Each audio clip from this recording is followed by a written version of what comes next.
It was Christmas time on the island of Sodor. The Fat Controller's engines were busy. The snow made their journeys difficult. They had to work hard to deliver passengers and goods to their destinations on time. This made the engines feel very reliable.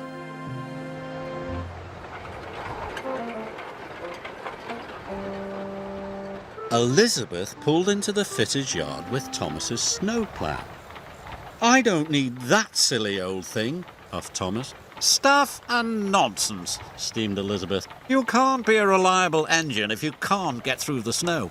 That made Thomas cross. "You know I'm reliable. I just don't like my snowplow."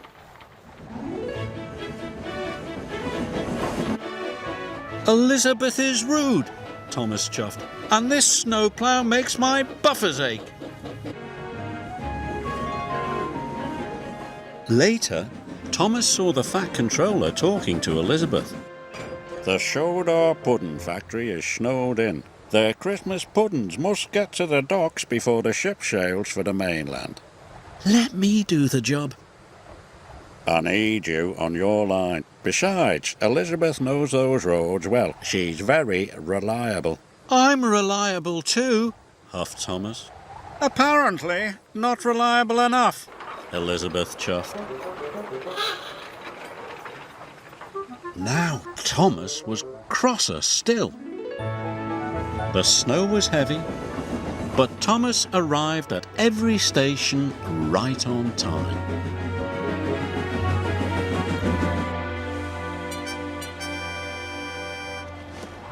Elizabeth was struggling to stay on the road. Her wheels did not like the slippery ice at all. When Thomas arrived at the docks to pick up Terence, he was surprised that Elizabeth had not returned. "The ship will miss the tide," said the dock manager, "and the children won't have their Christmas puddings. Thomas, go and look for Elizabeth at once."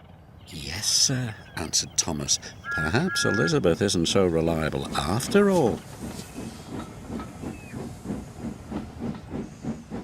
At the pudding factory, Elizabeth was piled high with crates of Christmas puddings. "The Fat Controller's counting on me. I mustn't be late."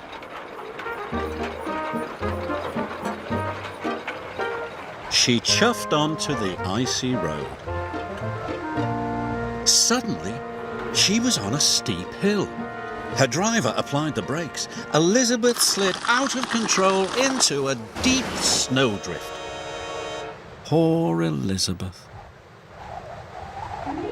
Thomas and Terence puffed through the swirling snow. They couldn't see Elizabeth anywhere. Soon they spotted her driver. He was standing by the level crossing. "Elizabeth is stuck under the snow," her driver explained. "I need help to dig her out." Terence rescued her in no time. "We'll have to hurry," said Thomas. "It wasn't your fault, Elizabeth. It's the slippery roads." Elizabeth felt much better.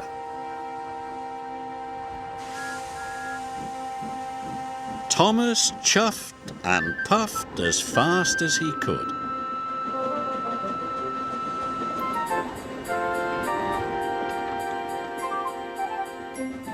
They reached the docks just in time. The Fat Controller was delighted to see the bakery crate and that Elizabeth was safe and well. "We'll get you unloaded immediately." "Now the children will have their Christmas puddings," said Thomas. "Well done," said the Fat Controller. "Oh, thank you, Thomas," said Elizabeth. "You and I are both reliable." Thomas agreed.